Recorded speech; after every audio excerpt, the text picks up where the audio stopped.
Listen to the text.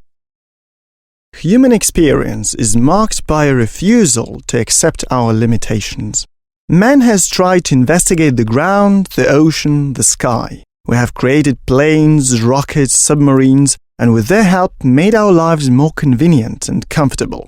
Then the idea of producing powerful machines that can behave like humans came to life. Science fiction authors began to write about cyborgs, machine-like humans, androids, human-robot hybrids, and other combinations beyond what we can imagine. The ancient Greeks were among the first to build machines that could more or less imitate the intelligence and natural movements of people. In the epoch of European Renaissance, there appeared first androids with lifelike movements. For example, in 1540, Glenello Torriano, an Italian inventor, constructed a mandolin-playing lady. In 1772, a Swiss watchmaker built a child that could write a passage with a pen. In fact, it was a mechanical computer that was fairly complex, even by today's standards.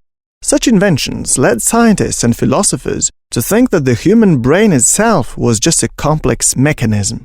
The word robot appeared almost a century ago. Czech dramatist Karel Čapek first used the term in 1921 in his play. It comes from the Czech word robota, meaning obligatory work. In the play, he describes the invention of intelligent biomechanical machines intended as servants for the human creators. His robots brought together all the elements of machine intelligence, but didn't have human charm and goodwill. Very significantly, Čapek's robots introduced the idea of the robot as an imitation or substitute for a human being. A century has passed. Robots can do a lot, but can they really become our substitutes? That's the question.